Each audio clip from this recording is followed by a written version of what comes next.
പെഹൽഗാം ഭീകരാക്രമണത്തിൽ പങ്കെടുത്ത 2 ഭീകരരുടെ വീടുകൾ സ്ഫോടനത്തിൽ തകർത്തു. ഇവരുടെ വീടുകളിൽ സ്ഫോടക വസ്തുക്കൾ സൂക്ഷിച്ചിരുന്നതായി സുരക്ഷാ സേന അറിയിച്ചു. വിനോദസഞ്ചാരികളെ കൊലപ്പെടുത്തിയ ഭീകരരെക്കുറിച്ച് വിവരം നൽകുന്നവർക്ക് 20 ലക്ഷം രൂപ പ്രഖ്യാപിച്ച് കാശ്മീർ പോലീസ് പോസ്റ്റർ പുറത്തിറക്കി. പെഹൽഗാം ഭീകരാക്രമണത്തിൽ പങ്കെടുത്ത അനന്ത്നാഗ് സ്വദേശി ആദിൽ ഹുസൈൻ തോക്കർ, ആസൂത്രകരിൽ ഒരാളായ ത്രാൽ സ്വദേശി ആസിഫ് ഷെയ്ഖ് എന്നിവരുടെ വീടുകളാണ് തകർത്തത്. സ്ഫോടക വസ്തു ഉപയോഗിച്ചാണ് 2 വീടുകളും തകർത്തത്. സംഭവം നടക്കുമ്പോൾ വീട്ടിൽ ആരും ഉണ്ടായിരുന്നില്ല. വീട്ടിലുള്ളവർ ഭീകരാക്രമണത്തെ തുടർന്ന് അവിടെ നിന്ന് മാറിയിരുന്നുവെന്നാണ് റിപ്പോർട്ട്.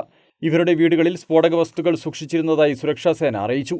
വീടുകൾ തകർത്തത് പ്രാദേശിക ഭരണകൂടമാണെന്നാണ് ലഭിക്കുന്ന വിവരം. ഇവരെ കൂടാതെ ആസിഫ് ഫൗജി, സുലൈമാൻ ഷാ, അബു തൽഹ എന്നിവരും പഹൽഗാം ഭീകരാക്രമണ സംഘത്തിലുണ്ടായിരുന്നു.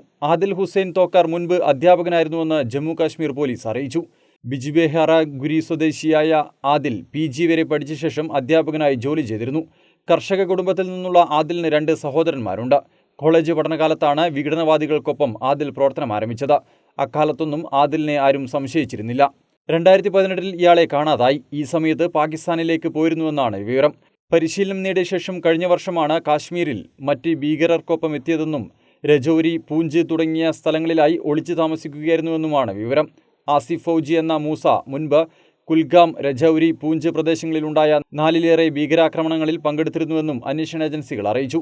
പഹൽഗാമിൽ വിനോദസഞ്ചാരികളെ കൊലപ്പെടുത്തിയ ഭീകരരെക്കുറിച്ച് വിവരം നൽകുന്നവർക്ക് 20 ലക്ഷം രൂപ പ്രഖ്യാപിച്ച് കാശ്മീർ പോലീസ് പോസ്റ്റർ പുറത്തിറക്കിയിരുന്നു. വിവരം തരുന്നവരുടെ വ്യക്തിവിവരങ്ങൾ പുറത്തുവിടില്ലെന്നും പോസ്റ്ററിലുണ്ടായിരുന്നു. ചൊവ്വാഴ്ച വൈകിട്ടുണ്ടായ ഭീകരാക്രമണത്തിൽ 26 പേരാണ് കൊല്ലപ്പെട്ടത്. News desk, Kannur vision.